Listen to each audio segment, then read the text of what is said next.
a ver los dos puntos de vista al momento de que comenzamos a integrar una carpeta de investigación. Vemos desde la parte de la defensa como la parte obviamente del Ministerio Público para poder cubrir todos los aspectos y que no vaya a haber una cuestión de debilidad ya al momento de poder estar en juicio. Ok, bueno, maestro, le comento, ya estamos en vivo en Facebook Live. Buenas noches, buenas tardes, noches a todos. Es un gusto más para nosotros estar en una sesión más de Tu Voz en INDECAP. Soy la maestra Cristina Camacho, directora general del Instituto de Estudios y Capacitación Jurídica, y hoy tenemos un gran invitado que nos va a hablar de un tema muy interesante en materia penal y sobre todo nos va a compartir la experiencia que él tiene derivado del cargo que actualmente desempeña.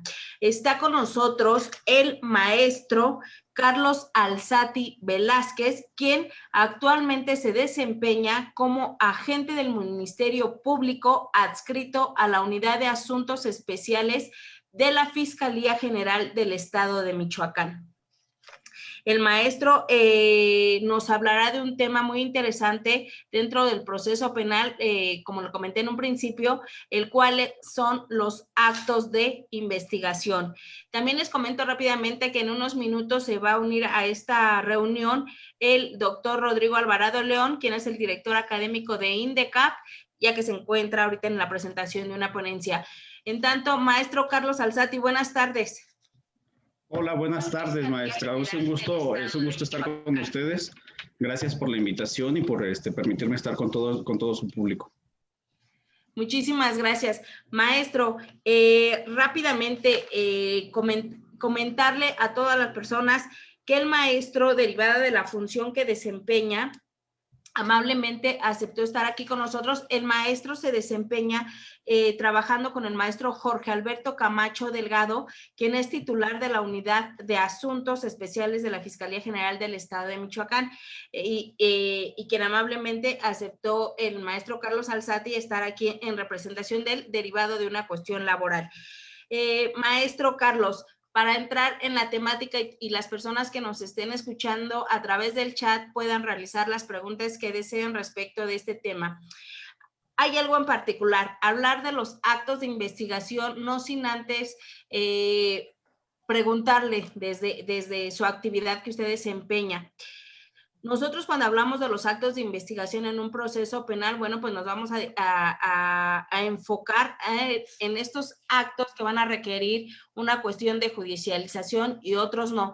Pero primeramente me gustaría que usted nos dijera, como agente del Ministerio Público, ¿cuáles son esas obligaciones, esos derechos que ustedes tienen y cómo realmente nosotros como abogados litigantes, porque hay algo que siempre se pone en duda y me ha tocado verlo mucho en audiencias y en estas situaciones, cómo se pone o cómo podemos ver de manera tangible ese deber de lealtad de ustedes como agentes del Ministerio Público? Perdón, bueno, un minutito antes de contestar, primeramente le damos la bienvenida al doctor Rodrigo Alvarado León, nuestro director académico de INDECAP, ya está con nosotros. Rodrigo, buenas tardes. Hola, ¿qué tal? Muy buena tarde, querida directora. Pues siempre con el gusto de estar aquí cada martes, precisamente en punto de las 19 horas, con todo nuestro amable público, agradeciendo precisamente a todas y a todos su apoyo. Y de igual manera, a usted, querido maestro, sabemos obviamente de las complicaciones de los tiempos, pero bueno, le agradecemos precisamente que esté con nosotros. Gracias a ustedes por la invitación y por permitirme compartir con su público. Agradeciendo. Bueno, pues vamos a dar entrada a la temática y le preguntaba, maestro, usted desde su carácter de Ministerio Público, nosotros como abogados litigantes, ¿cómo podemos realmente ver ese deber de lealtad al que ustedes están obligados? ¿Dónde están esas obligaciones implícitas de ustedes, pero también esos derechos que tienen ustedes como agentes del Ministerio Público para entrar en el tema? Bien, bueno. Obviamente nosotros estamos obligados conforme a no solo a ejercer los actos de investigación como lo establece la norma procesal penal o el Código Nacional de Procedimientos Penales, sino también constitucionalmente. Una vez que nosotros iniciamos una investigación bajo esos principios que se establecen en el marco procesal de lealtad, objetividad, es que debemos de generar todos y cada uno de los actos de investigación. Debemos de recordar que el artículo 120, desde el artículo 127, 128 y 129 nos establece los principios bajo los cuales nosotros debemos de regirnos. Esos principios o deberes, ese deber de lealtad se genera, y deber de lealtad que va estrechamente relacionado con el deber de objetividad o principio de objetividad, se genera con la finalidad de esclarecer, de manera principal, de esclarecer el hecho. Un hecho con apariencia de delito, no solo generando los actos de investigación que nos van a permitir quizá beneficiar de cierta forma, por decirlo de alguna manera, a la víctima, sino también de poder apoyar a la teoría defensiva de la persona que está siendo investigada. Debemos de recordar que muchas veces suele suceder que existen imputaciones que no son objetivas, que no son realizadas mediante un señalamiento de carácter objetivo por parte de las víctimas. Entonces, bajo ese deber de objetividad y de lealtad, nosotros debemos de generar todos y cada uno de los actos de investigación precisamente para ello, para poder desvirtuar no solo la teoría quizá defensiva de la persona que está siendo investigada, sino también para poder fortalecer la teoría de la parte que está fungiendo como con el carácter de víctima o ofendido. En ese sentido es que tenemos que generar todos los actos de investigación que se consideren idóneos y pertinentes para la teoría del caso, no solo que nosotros hayamos generado como agentes del Ministerio Público y que devienen pues obviamente de la denuncia, de la querella, de la noticia criminal, sino también de todos aquellos actos que se vienen solicitando por parte de las personas investigadas. En ese sentido, una vez que se nos requiera por parte de la persona investigada generar esos actos que a su consideración son necesarios para poder fortalecer su teoría del caso, pues bajo ese principio de lealtad es que nosotros debemos de tener esa obligación de realizar todos y cada uno de los actos, y obviamente pues nosotros no tenemos injerencia en las cuestiones de servicios periciales, sino que ellos deberán de realizar su trabajo de manera independiente, y bajo esa estructura, ya sea que nos afecte o nos beneficie, pues nosotros debemos de anexar esos registros de investigación a la carpeta correspondiente. Considero que ahí, desde esa tesitura, es como se puede precisar desde qué momento se da este deber de lealtad y de objetividad por parte del Ministerio Público. Gracias, maestro. Fíjese que usted tocaba algo bien interesante respecto de las imputaciones objetivas, y ustedes como agentes del Ministerio Público pues tienen ese deber de lealtad y tienen que verificar todas estas circunstancias, y están obligados a conducir la investigación, a coordinar a las policías, a los servicios periciales, durante toda esta investigación. Pero ¿cómo ustedes logran identificar o cómo logran identificar más bien cuándo nos encontramos frente a una imputación objetiva? Sí, porque alguien vaya y haga una denuncia, interponga una querella, todo esto, pero ustedes, ¿en qué momento, porque en ustedes recae la obligación de supervisar toda la investigación? Pero ¿cómo detectan? Porque ustedes deben de tener ese ojo, ese feeling para ver cuándo se está haciendo realmente una imputación objetiva, maestro. ¿Cómo lo identifican? Sí, bueno, no solamente nos tenemos que quedar con la narración de los hechos generados, como lo decía yo, ya sea en la denuncia, en la querella o en la noticia criminal, sino tenemos que generar todos los actos de investigación, pues que nos vayan conduciendo uno tras otro, como de manera consecutiva, para poder establecer realmente qué es lo que sucedió. ¿Qué es lo que sucedió y cómo lo vamos a generar? Lo vamos a generar no solo con inspecciones, sino también lo vamos a generar con entrevistas de testigos, lo vamos a generar con diferentes actividades periciales que se van a solicitar mediante dictámenes o informes, y todos ellos en su conjunto pues nos van a permitir poder establecer las circunstancias efectivas de tiempo, modo y lugar, y si esto se considera un hecho con apariencia de delito, para poder en su momento pues ejercer la acción penal. Porque de lo contrario, si no tenemos estos elementos, pues tendríamos que determinar la investigación en alguna de sus vertientes, ya sea con un archivo temporal, con un archivo definitivo, o bien en su caso con un ejercicio de la acción penal. En este caso, cuando no se tienen los elementos suficientes para poder establecer la relación exacta, o que existe alguna otra causa de extinción de la acción penal, como muerte de la persona investigada, prescripción, etcétera, pues entonces nosotros tendríamos que, de manera objetiva, lo vuelvo a repetir, pues determinarla a la mejor con no ejercicio de la acción penal. En ese sentido, bajo este contexto, se considera que una vez teniendo toda la información dentro de los registros de información, de investigación, perdón, que nos van a aportar datos de prueba pertinentes para poder realizar toda la conexión de los hechos y así poder determinar si efectivamente existe una relación entre este hecho con esta persona que probablemente lo cometió. Analizando todo eso, quizá como lo pudieran realizar en su momento determinado los jueces, nosotros vamos a poder establecer, bueno, tenemos una investigación que reúne los elementos suficientes, no solo con entrevistas, sino con dictámenes, con informes o dictámenes periciales, pues entonces podemos partir de ahí para poder nosotros ejercer una acción penal. Muy bien, maestro. Muy interesante precisamente las manifestaciones que usted realiza. Vamos a regresarnos un poquito en cuanto a lo que hizo mención usted, precisamente del objeto del proceso penal, lo que reza el artículo 20, dice, bueno, el esclarecimiento de los hechos, no que el culpable no quede impune, reparando el daño y proteger al inocente. Si bien es cierto, en muchas cuestiones, en muchas acciones que realiza el Ministerio Público, entre ellas va la víctima o el ofendido en dado caso a presentar su denuncia o querella ante la agencia del Ministerio Público, pero resulta que no es veraz, que tal vez realizó esta, no con el objetivo precisamente de una reparación del daño o que se judicialice precisamente para ventilar la verdad jurídica o la verdad histórica y que precisamente se proteja a este inocente, sino que obviamente lo hace con otra situación extrajurídica. Si bien es cierto, con esa manifestación que yo le acabo de hacer mención, el supuesto indiciado o imputado, dependiendo de la etapa que se encuentre, es realmente la verdadera víctima. No sé si me explique. Entonces, sí, el Ministerio Público, si bien es cierto, dentro de este objetivo es el esclarecimiento de los hechos. En dado caso, cuando se percata que dentro del que hizo mención la supuesta víctima o ofendido en cuanto a los hechos que le vulneran su esfera jurídica, se dan cuenta que no es veraz, ¿cómo ustedes protegen al inocente?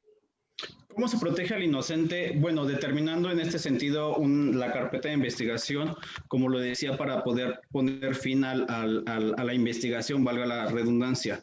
El artículo 255 del Código Nacional nos establece el no ejercicio de la acción penal. En este sentido, nosotros debemos de establecer que una vez analizada todos los registros de investigación, analizados los datos de prueba que se contienen en esos registros de investigación, y al establecer que pues existe posiblemente una circunstancia que nos lleve a la extinción, ya sea de la acción penal, o bien que no hay una probable responsabilidad, que apareciera, ya lo dice el Código Nacional, incluso lo dicen algunos códigos penales, que es clara la inocencia del imputado, del investigado, pues entonces no podríamos nosotros realizar un ejercicio de la acción penal. En ese caso, pues nosotros tendríamos que decretarlo mediante un acuerdo en el que se determine de esta forma la investigación. Además, tratándose de este tipo de señalamientos en los que se pretende imputar un hecho falsamente a una persona, obviamente con el propósito de afectarlo, al menos en el estado de Michoacán, existe el delito de falsedad de declaración ante autoridad. En el caso particular existe la declaración ante autoridad ministerial, que lo es ante el Ministerio Público, y pues se puede iniciar incluso una carpeta de investigación en contra de estas personas que pues falsamente realizaron una imputación en contra de una persona. Ok, en esa tesitura, y yo creo que para nuestros amigos que nos están acompañando precisamente por esa transmisión, a veces hacen manifestación de esto. Yo sé que en cada jurisdicción es muy diferente. Obviamente cada fiscalía tiene una forma de trabajar o de ver precisamente el derecho, aunque bueno, el derecho es uno y a lo mejor muchos ahorita me van a criticar en cuanto a esta situación. Pero bueno, ¿qué problemática tiene la Fiscalía cuando precisamente judicializan? No sé si ahí en Michoacán sea lo mismo, pero por ejemplo, en algunos estados o en la Ciudad de México, cuando judicializan ya deja de conocer el Ministerio Público, digamos, de la agencia y conoce el de litigación. Cuando lo tienes de la litigación, precisamente esa carpeta, y observa el juez de control que las declaraciones posiblemente o las entrevistas de los primeros respondientes son exactamente iguales, puntos, comas, qué problemática precisamente o cómo poder actuar de otra manera, actuar con el principio de lealtad y buena fe ante el juez de control, pero previo obviamente ante la fiscalía, que se pudiera hacer otras prácticas diversas, porque pareciera que muchas veces no se avanzó en esta reforma del 2008, perdón, sino que nos quedamos en el sistema tradicional mixto o inquisitorial. Sí, bueno, sin duda esta parte de generar entrevistas que vienen con el mismo contenido prácticamente, considero que una parte tiene mucho que ver en el sentido de lo voy a decir con todas sus palabras, quizá en el sentido de la flojera de los agentes e investigadores, de no querer recabar dos entrevistas a dos personas distintas sobre un mismo hecho. Evidentemente, esta es una cuestión de psicología del testigo, que está ya debidamente establecida. Una persona, aunque hayamos visto la misma situación, las mismas circunstancias, no vamos a poder narrar los mismos hechos, uno de la misma forma que el otro. Algunos tenemos una situación fija en alguna circunstancia de manera particular. A lo mejor, si yo con un amigo vemos un accidente, pues yo voy a poder advertir a lo mejor de forma más precisa el carro del que se trataba. Mi amigo a lo mejor va a poder poner mayor atención en la persona, cómo se lesionaron. Y esta es una cuestión de psicología del testigo. Bajo esa tesitura, efectivamente, se ha comentado mucho esa circunstancia y pues ha sucedido que en muchas de las ocasiones los jueces, ya sea de control o de tribunal de enjuiciamiento, pues han determinado esto, precisamente, que no se puede dar una credibilidad a dos testimonios que prácticamente son iguales. ¿Por qué? Porque no pueden ser narrados bajo esas mismas circunstancias. Por lo tanto, no es creíble. ¿Nosotros qué tenemos que comenzar a generar? Generar conciencia en los investigadores de que así les cueste un poco más de trabajo y realizar esas entrevistas de manera individual a cada uno de los testigos, a cada una de las personas, a cada una de las víctimas. ¿Para qué? Porque por esto nos va a servir para poder complementar nuestro hecho de manera completa, pues con esas circunstancias de manera diversa que nos van a ir aportando cada uno de los testigos, pues nos van a poder establecer quizá de mejor manera esta circunstancia de cómo ocurrió de forma real. En ese sentido, nosotros como agentes del Ministerio Público, ¿qué tendríamos que hacer? Si nosotros fuéramos agentes del Ministerio Público litigante, con el afán de precisar cuáles fueron de manera concreta las circunstancias que ellos hicieron, tendríamos la obligación de generar una nueva entrevista, una ampliación de entrevista, con la que me precise los puntos concretos que yo considero necesarios y que en verdad me diga cuáles son las circunstancias que él vio respecto a tiempo, modo y lugar. Porque si no, pues nos vamos a enfrentar con esto, que vamos a ir a un tribunal de enjuiciamiento que quizá de manera más estricta o con un juez de control nos van a decir, no, esto es imposible. Y hay jurisprudencia que ha determinado estas circunstancias que no puede haber dos testigos que vean o que narren una circunstancia idéntica. De hecho, si me permiten, esto que habla usted lo platicamos mucho en diversos foros jurídicos, esto de la psicología del testimonio. De hecho, con nosotros imparte clases el maestro Ángel Aarón Cámara Tristain, quien es juez de la Ciudad de México, y él habla mucho de esta cuestión de la psicología del testimonio y por lo cual él muchas veces no decreta las cuestiones de vinculación y todo esto, precisamente por esas narrativas de los primeros respondientes que es imposible y está ha demostrado por la ciencia que es imposible, aun y cuando vayamos dos personas juntas y veamos un hecho, lo estemos observando, jamás vamos a ser capaces de describirlo de la misma forma, ¿no? Entonces, eso es un punto bien importante y más importante cuando viene de una persona como usted. ¿Por qué? Porque ustedes son los agentes integradores, ustedes son los que van a integrar esa carpeta de investigación y cuando entramos nosotros como abogados litigantes, pues nosotros ya nos enfrentamos a toda esa integración que ya ustedes formaron. Respecto de lo que usted dice, maestro, hay una pregunta aquí del licenciado Rubén Mendoza Vivas, partiendo de esto que dijo usted de la psicología del testimonio. Él pregunta, ¿realmente hay falsedad durante la investigación inicial? Él hace así la pregunta. Sí. Me pareciera muy aventurado el poder decir que en todas las investigaciones iniciales se puede establecer falsedad.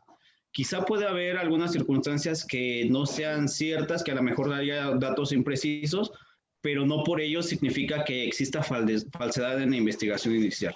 Puede haber, como lo comentaba el doctor Rodrigo, que en algunas ocasiones pues, se hagan imputaciones de maneras falsas por querer atribuir o dañar a una persona, suele suceder, pero sin embargo, pues por eso nosotros tenemos que investigar de manera objetiva, ¿no? Debemos de investigar de manera objetiva para poder una vez tener todos los registros de investigación con datos de prueba que nos resulten, como ya lo decía, pertinentes, idóneos y suficientes, pues poder determinar si ejercemos o no la acción penal. Muchas gracias, maestro. Les recuerdo a todas las personas que nos están haciendo el favor de vernos que está con nosotros el agente del Ministerio Público adscrito a la Unidad de Asuntos Especiales de la Fiscalía General del Estado de Michoacán. Maestro, también tenemos por aquí otra pregunta que nos hace el licenciado Juan Antonio Flores Ramos. Dice, ¿podría comentarnos desde su experiencia si el polígrafo tendría algún valor probatorio para detectar el falso testimonio? El polígrafo, la verdad es que nunca me he enfrentado a una situación como esa. Considero que hay muchas circunstancias, para eso existe el principio de inmediación de los jueces, que estando ahí presentes pueden verificar muchas circunstancias que le pueden determinar si existe o no veracidad en los testimonios de las personas. Y sin embargo, aún así, hay personas que la verdad son muy buenas para mentir y tendrían que los jueces verificar esta información. El polígrafo, yo tengo una situación muy concreta con la cuestión del polígrafo. Yo no considero que pudiera ser una prueba en el ámbito del proceso penal. Sin embargo, si alguien considera que le pudiera ser pertinente, quizá pudiera establecerse como una prueba de refutación. Cuando una persona pues declara, si considera que está mintiendo, que está falseando su declaración, pues pudiera quizá utilizarse como una prueba de refutación. Sin embargo, existen otro tipo de pruebas de refutación que sí se pueden utilizar, como por ejemplo poder llevar a una persona que estuvo con esa persona en un lugar distinto a donde dijo que había estado. Entonces, aparte de que pues desconozco si exista un costo accesible para poderlo ofertar como un medio de prueba para desarrollarlo en juicio o en una etapa previa, sin embargo, pues quizá no lo prohíbe el Código Nacional, pudiera ser. Muchas gracias, maestro.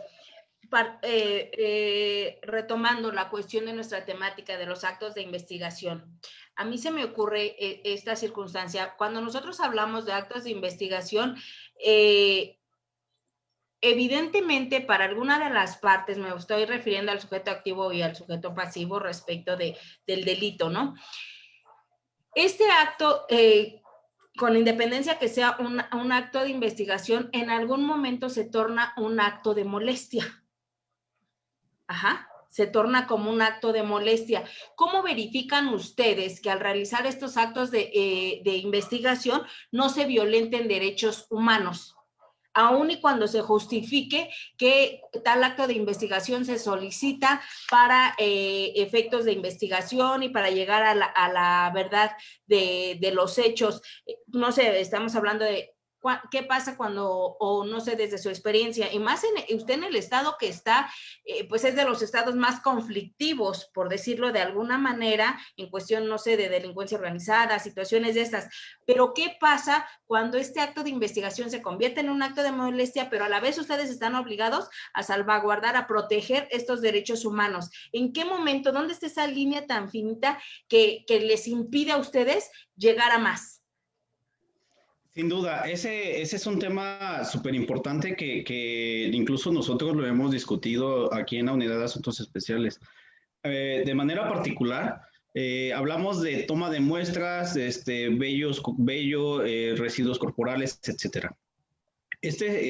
Con el propósito de no violentar derechos humanos de todas las personas, pues obviamente en un primer momento estamos obligados, lo establece el Código Nacional, que se le debe de requerir para que de manera voluntaria haga esta aportación.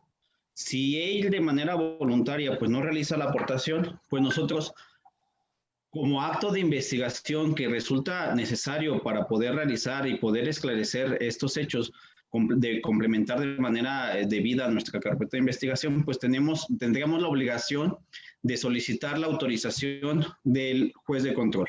El juez de control que pues debemos de recordar en todo momento está para garantizar los derechos de las personas, no solo de la víctima, sino también de la persona imputada. En ese sentido, pues bajo esta tesitura, él es el único que nos podrá autorizar a pesar de la negativa del imputado, la obtención de esas tomas de muestras.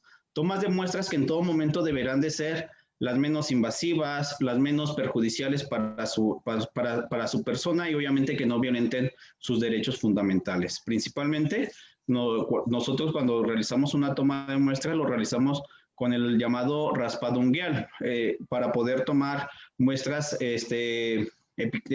epiteliales bucales y poder así pues nosotros realizar los dictámenes periciales que sean necesarios. Y bajo este contexto, pues es que nosotros estaríamos salvaguardando así los derechos humanos de las personas investigadas bajo la protección del juez de control.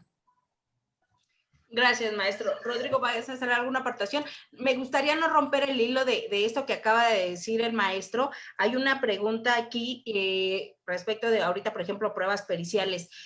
Nos pregunta la licenciada Fabiola Ramírez, ¿cuál es la forma correcta de ofrecer una prueba pericial como un acto de investigación? Me imagino que lo está comentando, no sé si como parte de un escrito de acusación o como parte de contestación de una acusación. Me imagino que en ese sentido, ¿no? Así es. Bueno, debemos de recordar que si bien es cierto, se va a ofertar como prueba pericial, no menos cierto es que la prueba pericial se incorpora a juicio a través de un testimonio. ¿Un testimonio de quién? Pues del perito que realizó la actividad pericial. Puede ser actividad pericial en materia de criminalista de campo, psicología, medicina forense, etcétera, cualquiera que ustedes consideren que sea necesaria. En ese sentido, cuando nosotros vamos a ofertar una prueba pericial, tenemos que ofertar el testimonio del perito X, del perito Juan Mesa, perito en criminología, criminalística, quien hablará sobre su actividad pericial. Lo que yo normalmente hago al momento de generar alguna acusación es, hablará sobre la actividad pericial desarrollada el día tal, por medio del cual realizó o expidió su informe o su dictamen pericial de criminalística de campo sobre este lugar.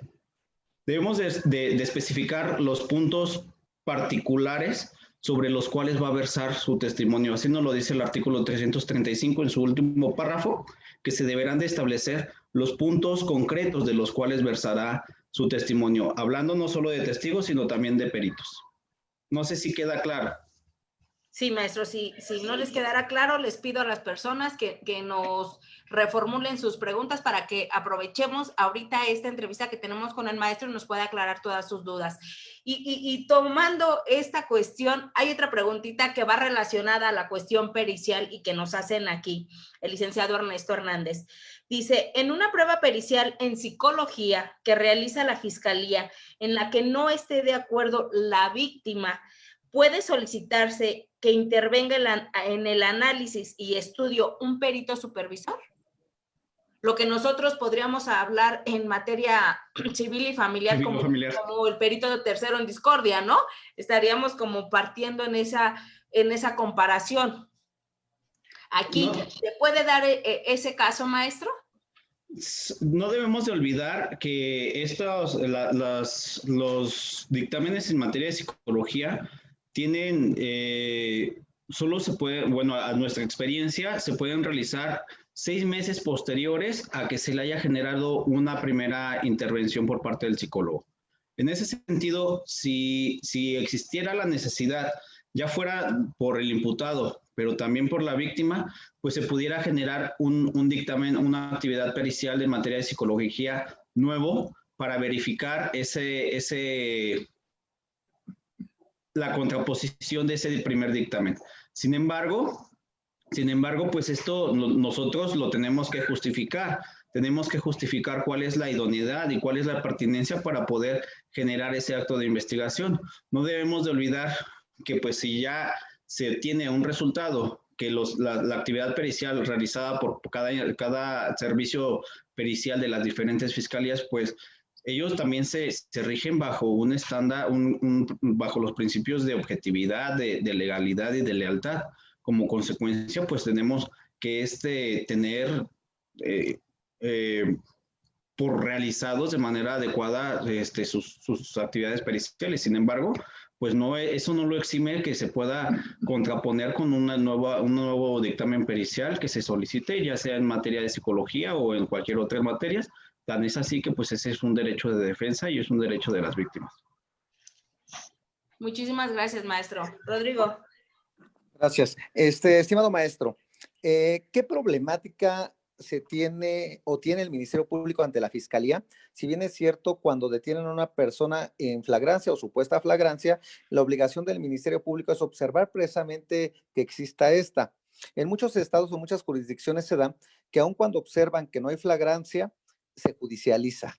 Por ejemplo, en el estado donde ustedes hacen esta labor, ¿qué problemáticas tienen? O si no tienen ninguna problemática de poder observar precisamente dentro del término constitucional que marca el 16, 10º párrafo, y que dicen, bueno, sabes que no hay flagrancia, punto, no puedo judicializarlo, ok, puedo hacer todavía actos de investigación para pedirle posteriormente al juez de control una orden de aprehensión. No sé ustedes qué problemática tienen en su estado, o si no tienen esta problemática que en algunos otros estados sí lo tienen. Hablando de flagrancia, debemos de recordar que nosotros podemos judicializar tratándose de flagrancia en varios supuestos. Si se trata de un delito que no amerita pena de prisión de manera oficiosa, o bueno, si se va a solicitar, si se va a judicializar y desde aquellos que establecen de acuerdo al artículo 140 que se puede decretar su libertad, pues podemos hacerlo nosotros como agentes del Ministerio Público, decretar la libertad y pues preferir seguir investigando. ¿Para qué? Para complementar de manera objetiva y de manera, valga la redundancia, completa nuestra carpeta de investigación. Si nosotros consideramos que posiblemente a lo mejor no es de aquellos delitos que ameritan una pena, una prisión preventiva oficiosa, pero tenemos la idea de solicitar una prisión preventiva justificada, pues entonces, aún con la flagrancia, pues podemos judicializar e irnos a un control de detención para continuar con las etapas de la audiencia inicial. Sin embargo, si consideramos que pues, no existe una flagrancia como tal, no la tenemos acreditada, pero sin embargo tenemos elementos que nos hacen presumir que existe un hecho con apariencia de delito, pero que además que existe la probable responsabilidad de esta persona, pues nosotros que tenemos que trabajar de manera inmediata para solicitar una orden de aprehensión. ¿Por qué? porque si no, existe muy probable, una alta probabilidad de que saliendo, a pesar de que se establezca que tiene que estar en comunicación con el Ministerio Público para que por si es requerido para poder continuar con la investigación, puede existir la probabilidad de que pues, se sustraiga de la acción de la justicia, etcétera, etcétera. Y que muy difícilmente pues, vamos a poder lograr la comparecencia de esa persona ante el órgano jurisdiccional. Como consecuencia, pues obviamente tendremos que generar, si no tenemos una flagrancia, pues generar todo lo pertinente para poder solicitar una orden de aprehensión. Porque si no, pues ¿qué va a suceder? Puede suceder que si nosotros nos vamos a un control de la detención, se nos decreta de ilegal y nosotros pues retuvimos a esa persona pues violentando derechos fundamentales, pues vamos a tener como consecuencia en cadena muy probablemente que se nos determinen que muchos actos de investigación que nosotros generamos bajo esa retención de manera ilegal, pues se vengan abajo, decretándose también su ilicitud. Entonces, si ese es el caso, pues no nos conviene nosotros mantener retenida a una persona que no está en flagrancia, llevarlo a control de legalidad de la detención, que nos van a determinar pues, efectivamente eso, no ocurrió flagrancia, lo tienes retenido de manera ilegal, como consecuencia, pues prácticamente podemos correr el riesgo de que toda nuestra investigación se venga abajo. Entonces, con esto podemos observar que precisamente en la Fiscalía tienen un trabajo muy arduo, ¿no? Aparentemente, las personas que no están precisamente o que no conocen esta labor de los fiscales o del Ministerio Público, se hace pensar que es muy sencilla. ¿Por qué? Porque como son parte del Estado, precisamente tienen todos los elementos, en lo cual pues a veces estos elementos son muy limitados, ¿no? Yo entiendo que muchas veces se quisiera trabajar con todos estos, pero a veces el presupuesto y muchas cosas más, ¿verdad? Que se complica la labor de la gente del Ministerio Público. Ese es un punto súper importante. A lo largo de mi poca o mucha experiencia que tengo como agente del Ministerio Público, he llegado a escuchar de jueces de control que dicen, la Fiscalía tiene todo el aparato suficiente y necesario para poder generar de manera pronta, de manera eficiente, de manera súper rápida todos y cada uno de los actos de investigación. Y la realidad es que no es así. Muchas veces nos sobrepasa la carga de trabajo que tenemos y pues somos humanos como todos ustedes. Somos humanos que nos cansamos, que nos estresamos, que pues, nos enfermamos, que suceden infinidad de situaciones y que eso además genera que poco a poco quizá alguna investigación se pueda ir retrasando, que no lo podamos tener de manera rápida como nosotros quisiéramos. Entonces, sobre todo cuando se trabaja con personas que se encuentran detenidas en flagrancia, es un doble esfuerzo, triple esfuerzo, porque tenemos que tener una carpeta de investigación generada, integrada con los datos suficientes por lo menos para pasar el control de detención, formular imputación y vincular a proceso. Básicamente, la fase inicial de la investigación, tenemos que tener casi completa nuestra carpeta de investigación. Cuando vamos a ir a una investigación complementaria, únicamente tendríamos que generar actos de investigación que nos van a reforzar nada más nuestra teoría del caso que iniciamos desde la investigación inicial y quizá generar los actos de investigación que nos van a permitir establecer una reparación del daño y llevarlos a una individualización de sanciones, que son aspectos que muchas veces se dejan olvidados, principalmente el de la etapa de individualización de sanciones. Son aspectos que generalmente, y lo voy a ser honesto, muchos agentes del Ministerio Público lo olvidan. Se enfocan para poder acreditar hecho y responsabilidad, pero olvidamos la parte de la individualización de las sanciones. ¿Y de qué va a depender esto? De que vayamos de una mínima a una máxima. Si nosotros no podemos establecer las circunstancias que establece el Código Nacional en su artículo 410 para poder solicitar una pena mayor, pues evidentemente lo único que vamos a conseguir es una pena mínima de prisión. Perfecto. Ahora, en una cuestión, digamos, humana, en una cuestión sensible, en su experiencia, ¿qué elementos o qué circunstancias, tanto humanas como materiales, debería de tener un agente del Ministerio Público precisamente para que se cumpla con el 20 constitucional? Es profesamente con el esclarecimiento de los hechos. Sabemos, como le había hecho mención en la pregunta antepasada, que si bien es cierto, están limitados en muchas cuestiones, pero en su experiencia, ¿qué elementos deberían de tener o tendrían para poder realmente ser parte de impartir esta justicia y de este objeto del proceso penal? Pues uno de los principales, yo creo que el principal, obviamente la capacitación. Tenemos que tener la capacitación como agentes del Ministerio Público para poder cumplir con esos objetivos que establece tanto a nivel constitucional como Código Nacional. Seguidamente, pues obviamente debemos de tener la infraestructura necesaria para poder laborar.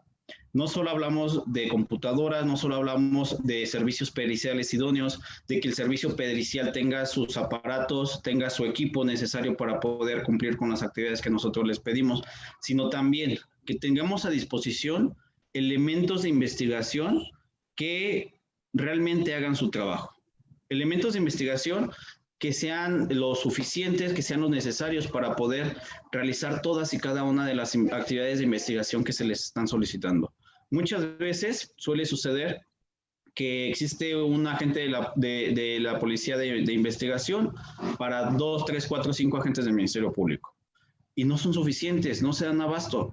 Entonces eso también puede generar el retraso en las investigaciones, puede generar que no se hagan, puede generar que haya errores, etcétera, etcétera, etcétera. Entonces, si nosotros no tenemos estos elementos de manera conjunta, pues obviamente muchas veces vamos a carecer de nuestras carpetas de investigación, van a carecer de una objetividad, de una investigación real. Excelente, excelente, maestro. Adelante, directora. Sí, maestro, esto que nos comenta es bien importante. Siempre se ha tenido la idea de parte de nosotros como abogados litigantes que nosotros vamos en contra de ustedes como fiscalía y que ustedes tienen todo el aparato y que entonces ustedes cuando empieza toda esta cuestión de la investigación, ustedes fungen como agente investigador, pero ya en el proceso se convierten en parte, entonces tienen esa dualidad o muchas veces es mal entendida de esa manera y siempre decimos, ellos tienen tanto el aparato, como bien lo decía usted, a servicios policiales a su disposición. ¿Y qué pasa cuando nosotros como abogados litigantes, nuestro cliente no tiene los recursos necesarios para debatir ese resultado pericial y el que ustedes ofrecieron, porque a lo mejor ustedes nada más lo ofrecieron, pero a lo mejor a nosotros no nos es benéfico ese resultado, pero también tenemos la conciencia, porque muchas veces nosotros como abogados, pues evidentemente vamos a creer en lo que nos dicen nuestros clientes, ¿no? Nuestros representados. Y cuando ellos nos dicen ese resultado de esa pericial no puede ser posible por esto o por X o por Y, pero también no se cuenta en ese momento con las condiciones económicas para ofertar un perito. ¿Qué se puede hacer nosotros como actos de investigación, como abogados litigantes? ¿Cuál sería el paso a seguir partiendo de que nosotros no contamos con esos medios para la investigación? Sí, entiendo esta parte. Cuando no se cuentan con medios para poder generar sus investigaciones de manera particular y se desconfía de los servicios periciales de las fiscalías. Existen instituciones de carácter público que pueden apoyar a generarles estos actos de investigación. Incluso pueden apoyarse de universidades, de sus diferentes áreas que pueden aportarles estos servicios de manera gratuita o bien a lo mejor con un costo reducido en comparación de cómo lo realizarían algunas instituciones de carácter particular. Es una situación que incluso no sé si se haya explorado por muchas instituciones, más bien por muchos defensores particulares. En lo personal nunca me ha tocado, salvo en una ocasión escuché a una persona que pretendía solicitar unos dictámenes periciales al Instituto de Servicios Periciales de Jalisco, que es un instituto de servicios periciales autónomo de la Fiscalía. En ese sentido, porque esta persona me refería. Yo no confío en los resultados de los dictámenes que me ofrece la Fiscalía. Como consecuencia, considero que para yo poder generar mi actividad de investigación de manera particular, voy a requerir a aquella institución que es autónoma, no solo de tu fiscalía, sino también de aquella fiscalía, pues que me brinde la oportunidad de generar esos dictámenes periciales. Maestro, y cuando nosotros, partiendo de lo que usted dice, a lo mejor muchos abogados litigantes no lo sabemos, no sabemos a qué instituciones acudir, no sabemos a qué universidades acudir para efecto de poder llevar a cabo estos actos de investigación con expertos en cada una de las materias. Digo, ya eso sería tema de otra plática, el poder entrar a fondo respecto de qué instituciones, cuáles son los requisitos, porque supongo que debemos de cubrir ciertos requisitos para que ellos nos puedan apoyar en el desarrollo o en el desahogo de estas pruebas. ¿Qué pasa cuando la Fiscalía, ustedes se encuentran con que no cuentan con el experto indicado para el desahogo de una prueba pericial? ¿Ustedes también recurren entonces a estas instituciones o a ustedes generalmente no les pasa esto?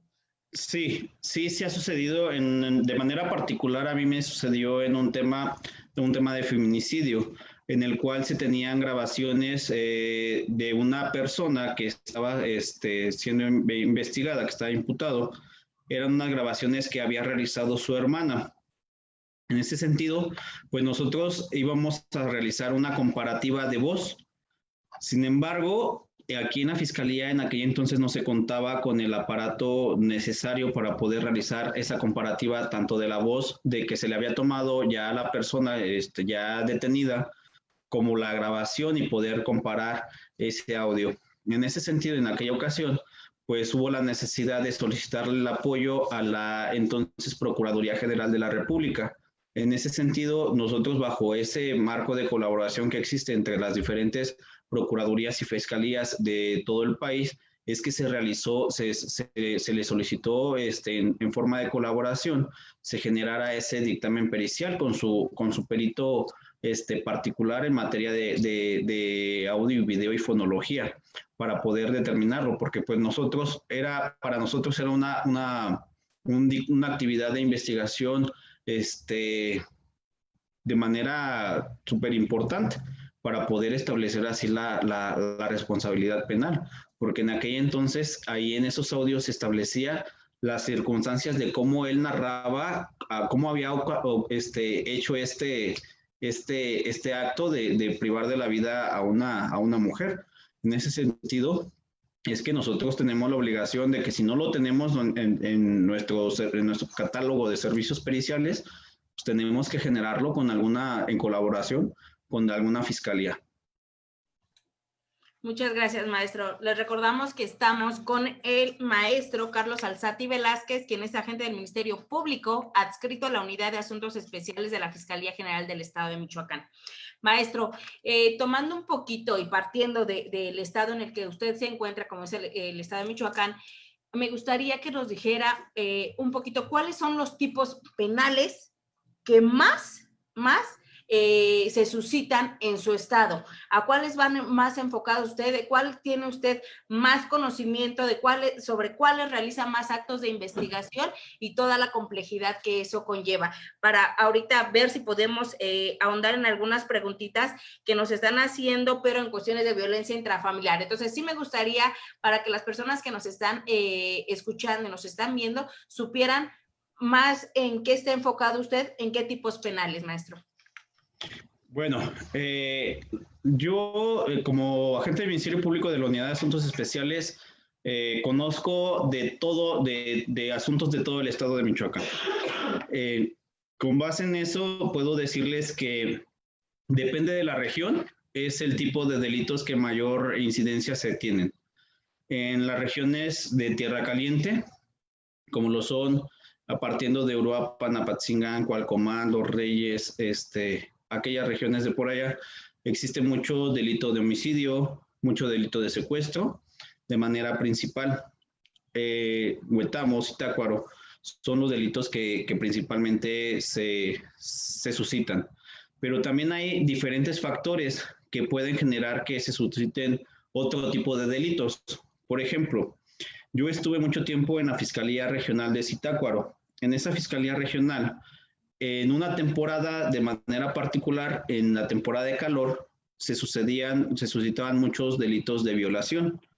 Muchos delitos de violación que nosotros, haciendo de cierta forma una especie de investigación de campo, se generaban con personas en estado de ebriedad. Las personas en estado de ebriedad, pues obviamente tendían a cometer estos actos de violación y muchos de ellos iban enfocados a personas menores de edad. Desafortunadamente, pues eran niños. Entonces, son circunstancias diversas las que hacen que se cometan este tipo de delitos y pues todo depende también muchas veces de las regiones. Muchas gracias, maestro. Fíjese que tenemos una pregunta bien interesante y ahorita que habló de menores. El licenciado Ernesto Hernández dice, maestro, buenas tardes, una pregunta. Cuando un adolescente es agresor en un delito de violencia familiar, ¿qué medidas de protección se pueden solicitar a favor de la víctima? ¿Operaría el apercibimiento? Sí, ¿por qué? ¿O no? ¿Por qué? Bueno, debemos de recordar que hablando de menores existe una ley especial. La ley de menores establece que va muy ligada con el Código Nacional respecto a su procedimiento. En ese sentido, pues ahí se tendrá que establecer una medida de protección particular. Si bien está en el mismo núcleo familiar, en el mismo domicilio, y salvaguardando no solamente el bien de la persona que está fungiendo como víctima, sino también atendiendo al bien de la persona, porque no podríamos establecer una medida de protección como la separación del domicilio o alguna similar. En ese sentido, pudiéramos nosotros como agentes del Ministerio Público pues, generar un apercibimiento previo a poder quizá generar una judicialización de la carpeta de investigación. Ok, y pues obviamente creo, no sé, corríjame usted, que ya tendría que entrar en todo caso el agente del Ministerio Público especializado en menores, ¿no? Para este tipo de situaciones, partiendo de que el sujeto activo es un adolescente, es un menor de edad. Así es, tratándose de adolescentes cuando son las personas investigadas, en todo momento tiene que participar un agente del Ministerio Público especializado, porque evidentemente es un trato diverso al que se le tiene que dar. Tenemos que atender bajo un estándar constitucional al interés superior del menor y pues tratar de verificar todas las circunstancias de cómo se está cometiendo esta conducta. Muchísimas gracias, maestro. Pues bueno, primero que nada agradecerle, el tiempo pasó rapidísimo, se nos fue esta hora súper rápido. Y súper interesante todo esto. Y pues bueno, me gustaría dejar la invitación abierta para cuando usted tuviera un poquito de tiempo y nos volviera a favorecer con una plática más respecto de estos temas. Y digo, invitarlo de nueva cuenta a Tu Voz en INDECAC. Rodrigo. Hola, ¿qué tal, maestro? De verdad que muchas gracias, estimado maestro Carlos Alzati, precisamente por su tiempo. Sabemos que es muy valioso y que precisamente un agente del Ministerio Público tiene una carga exuberante de trabajo y que son las 24 horas, los 365 días del año, no solamente los turnos ni el horario de mesa, sabemos que son las 24 horas y que siempre están a la disponibilidad precisamente de la ciudadanía. Le agradecemos mucho, infinitamente, de verdad, para nosotros es un honor y un gran placer que haya estado con nosotros precisamente en INDECAC. Un fuerte abrazo y le agradezco precisamente de este tiempo. Gracias a ustedes, gracias al maestro Camacho por permitirme estar con ustedes, a su público que está escuchándonos, y pues sin duda el día que ustedes me brinden la oportunidad de estar de nueva cuenta, yo estaré aportándoles mucho conocimiento que tengo, la experiencia que tengo como agente del Ministerio Público, y de nueva cuenta se los agradezco mucho. Muchísimas gracias, maestro. Ya estaremos platicando con usted porque bien podría darnos alguna plática respecto de actos de investigación directamente en INDECAC. Ya nos estaremos poniendo en contacto con usted. Le agradecemos. Bueno, y a todos les damos las gracias por por haberse conectado con nosotros en este día, y les adelantamos que nosotros, como Instituto, el Instituto de Estudios y Capacitación Jurídica de INDECAC, ha firmado un convenio de colaboración con el Instituto de Azcapa, el cual es presidente el maestro Jorge Camacho, precisamente el fiscal de Asuntos Especiales de la Fiscalía General del Estado de Michoacán. El maestro Jorge Camacho estará con nosotros la próxima semana, el próximo, corríjanme, 1 de septiembre, para hablar de este convenio en colaboración. Y les comento algo bien interesante. Vamos a participar de manera conjunta, tanto Azcapa como INDECAC, en un congreso que es nominado Actualidad y Evolución de Justicia Penal para Adolescentes. Este congreso virtual se llevará a cabo del día 28 de septiembre al 3 de octubre. Toda la información las estaremos posteando en la página, y nada más les adelanto que estarán participando jueces y magistrados de diferentes estados de la República Mexicana. Les agradecemos mucho y pronto tendrán noticias de este convenio de colaboración entre INDECAC y Azcapa. Muchísimas gracias. Así es, muchísimas gracias a todos, y por favor, no dejen de seguirnos en las redes, por favor, y asimismo los esperamos dentro de 8 días. Les mando un fuerte abrazo por parte de todos los que colaboramos en el instituto, y también, déjame decirte, mi querida directora, que ahorita nos acaban de mandar un saludo desde Denver, Colorado, precisamente, que siempre siguen la transmisión de INDECAG.